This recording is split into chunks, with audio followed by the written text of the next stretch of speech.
Quand on pense au héros Hercule, l'Héraclès des Grecs, on pense aux 12 travaux surhumains qu'il a dû accomplir. On pense aussi aux amours de Zeus avec sa mère Alcmène, l'épouse du roi Amphitryon. On pense encore à ses épouses, Mégara puis Déjanire. On pense enfin à ses aventures auprès des Argonautes, menées par Jason. Pourtant, on oublie souvent que ce héros musculeux et quasi bestial a connu l'empire d'une femme, Omphale, et qu'elle a eu une très grande influence sur lui. Prenons le temps d'observer son histoire par le petit bout du mythe. Aujourd'hui, Omphale ou la dompteuse d'Hercule.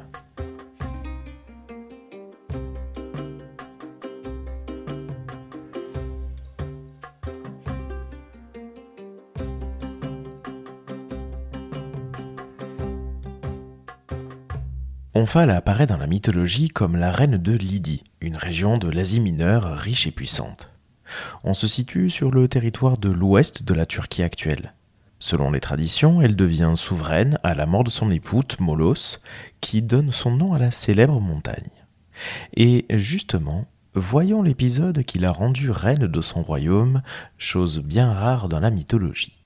L'auteur grec Plutarque nous raconte l'épisode dans son ouvrage sur les fleuves, et situe l'histoire sur le mont Karmanorion, où le pactole trouve sa source.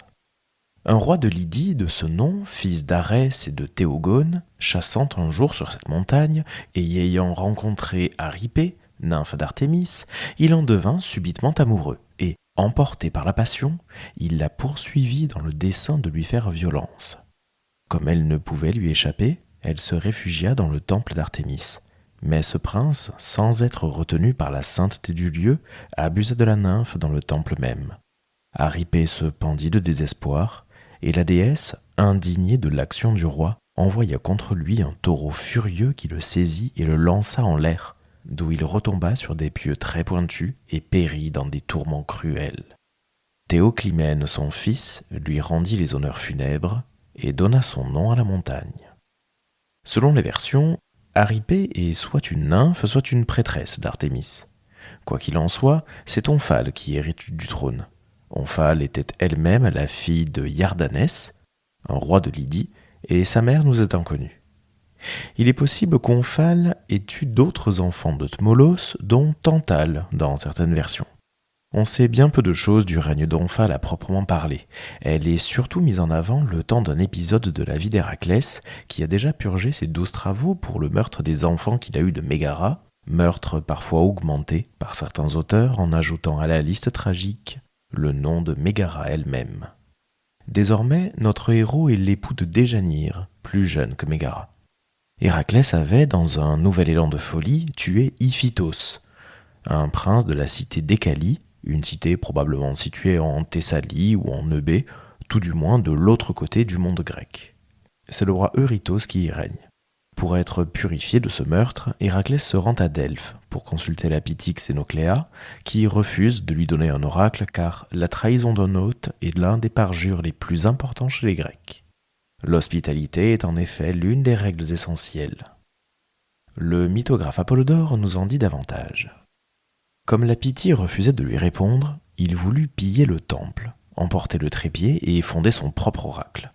Apollon engage le combat contre lui, mais Zeus lance la foudre entre eux. Les adversaires ayant été ainsi séparés, Héraclès obtint une réponse de l'oracle, qui lui dit qu'il serait délivré de sa maladie s'il était vendu, s'il servait un maître pendant 3 ans et s'il donnait le produit de sa vente à Eurytos comme prix de sang. Après cet oracle, Hermès procède à la vente. Héraclès est acheté par Omphale, fille de Iardanos et reine des Lydiens, à qui son époux, Tmolos, avait laissé le royaume à sa mort. Eurytos refusa d'accepter le produit de la vente quand il fut apporté. Selon les auteurs, seul Hermès sait ce qu'il advint de l'argent, et en bon dieu du commerce, il a dû bien le dissimuler. C'est donc ainsi qu'Héraclès entre au service d'Omphale. Il y est resté 1 an selon Sophocle dans les Trachiniennes et 3 ans selon Apollodore. Aucun texte ne nous rapporte par le menu tous les exploits réalisés par Héraclès lorsqu'il était au service d'Omphale. Cela dit, quelques épisodes sont particulièrement savoureux. L'un est raconté par un auteur d'époque tardive, Pseudononos, dont voici l'essentiel. Les Cercopes étaient deux frères jumeaux dont les noms diffèrent grandement selon les auteurs. Ils sont donnés comme les fils du titan Océan et de la titanide Théia. Ils étaient des menteurs et des tricheurs et cherchaient toujours à tromper leurs ennemis. Leur mère les avait prévenus qu'ils devaient se méfier de la rencontre avec le grand cul noir, que l'on dit Mélan Puguet en grec. Et ils ne cessaient de bourdonner aux oreilles d'Héraclès sous la forme de mouches, et celui-ci les attrape et les contraint à reprendre leur forme. Héraclès les attache à un bâton, tête en bas. Et les Cercopes n'ont pour seule vue que les fesses d'Héraclès, noires car tannées par le soleil, par l'haleine brûlante de Cacus et par celle du taureau de Crète. Les Cercopes éclatent de rire, rire contagieux, puisqu'Héraclès lui-même se prend au jeu et décide de libérer ses prisonniers. Mais l'histoire des Cercopes n'est pas terminée ici, car Ovide nous en parle dans ses Métamorphoses. Jadis, le père des dieux, révolté de la mauvaise foi et des parjures des Cercopes, voulant punir les crimes d'un peuple si perfide, les changea en animaux difformes qui différaient de l'homme tout en lui ressemblant. Il rapetissa leur corps, aplatit leur nez qui se retroussa au-dessous du front et sillonna leur visage de rides, comme on en voit aux vieilles femmes. Il couvrit tout leur corps d'un pelage fauve. Enfin, il les envoya dans ce pays, non sans leur avoir ôté d'abord l'usage de la parole et de leur langue, né pour le parjure, il ne leur laissa que la faculté de se plaindre par un cri rauque et strident. Revenons à Omphale et Héraclès, puisque leur histoire comporte un événement qui fait intervenir le dieu Pan, cet être mi-homme, mi-bouc, appelé Faunus chez les Romains. Et Ovide le raconte dans Céphaste, cette fois-ci, au détour d'une question sur le fait que les adeptes de Faunus participaient à leur cérémonie dans le plus simple appareil. Un jour que le héros de Tyrinthe accompagnait sa maîtresse, Faunus, du haut d'un mont, les vit tous les deux. Il les vit et s'enflamma. « Déesse de nos montagnes, dit-il, tout est fini entre nous. Voici le nouvel objet de mes feux. » La Méonienne s'avançait, les épaules couvertes de sa chevelure parfumée, admirable dans sa robe tissée d'or. Une ombrelle d'or la défendait des chauds rayons du soleil, et cette ombrelle, c'était Hercule qui la portait. Elle venait d'atteindre le bois de Bacchus et le vignoble de Tmolus, et le soir, humide de rosée, s'avançait sur son noir coursier. Elle entre dans une grotte dont la voûte était lambrissée de tufs et de roches vives. À l'entrée coulait un ruisseau babillard. Tandis que les serviteurs préparent les mets et les vins, elle revêt Alcide de ses propres parures. Elle lui donne sa fine tunique, teinte de pourpre gétule. Elle lui donne l'élégante ceinture qui, tout à l'heure, entourait sa taille. La ceinture est trop petite pour son ventre, et il donne du jeu à la tunique pour frayer un passage à ses grosses mains. Il a fait éclater les bracelets qui n'étaient pas faits pour de pareils bras, tandis que ses grands pieds crevaient les chaussures trop petites. Omphale s'empare de la lourde massue et de la dépouille du lion, et les armes plus petites que contenait le carquois. C'est dans cette tenue qu'ils prennent leur repas, dans cette tenue qu'ils s'abandonnent au sommeil. Leurs couches se dressent côte à côte, mais ils font lit à part. La raison en est qu'ils se préparaient à un sacrifice qu'ils devaient offrir, en état de pureté, au Dieu qui nous a donné la vigne, quand le jour serait levé. Il était minuit. Quelle n'est pas l'audace d'un amour imprudent ? Au milieu des ténèbres, Faunus gagne la grotte fraîche. Voyant que les gens de la suite ont succombé au sommeil et au vin, il conçoit l'espoir de trouver les maîtres pareillement endormis. Le séducteur entre et s'aventure à l'aveuglette. Il tend les mains en avant avec prudence et se laisse guider par elles. Enfin, il était parvenu à la couche qu'il convoitait, et le premier coup du sort allait le rendre heureux. Quand il eut touché la toison du lion fauve, hérissé de poils rudes, la peur le prit. Il retira sa main et recula interdit. Comme souvent un voyageur voyant un serpent sursaute et fait un pas en arrière. Puis, sur le lit voisin, il touche les étoffes moelleuses. Trompé par cet indice mensonger, il monte et s'étend sur le lit le plus proche. Son membre gonflé était plus dur que la corne. Cependant, il retroussa la tunique. Des jambes rugueuses étaient hérissées de poils touffus. Il voulait aller plus loin, mais soudain le héros de Tyrinthe le repoussa. Il tomba du haut du lit. Tumulte, la Méonienne appelle ses serviteurs et demande de la lumière. On apporte des torches et tout est découvert. Faunus gémit après sa lourde chute du haut de la couche et se relève à grands pets de la terre dure. Alcide rit de lui, ainsi que ceux qui l'ont vu gisant sur le sol. La jeune Lydienne rit de son amoureux, ainsi dupé par un vêtement. Le dieu n'aime pas les vêtements qui abusent des regards, et ce sont des fidèles nus qui l'invitent à célébrer sa fête. La tragédie Les Trachiniennes de Sophocle montre justement une Déjanire qui apprend le servage de son époux Héraclès chez Omphale. De même, plus tard, dans les Héroïdes d'Ovide, lorsque Déjanire écrit une lettre à Héraclès, voici ce qu'elle dit. « Mon mari est un perpétuel absent. Il m'est plus connu comme hôte que comme époux. Il poursuit des monstres et des fauves terribles. Et moi, veuve au logis, je forme de pudiques vœux, et je tremble que ce mari ne tombe sous les coups d'un adversaire. J'épie, malheureuse, les rumeurs incertaines de la renommée. J'hésite, la crainte cède à l'espoir, et l'espoir à la crainte. Pour moi, ce serait trop peu que ces épreuves. Tu ajoutes des amours étrangères, et n'importe quelle femme par toi peut être mère.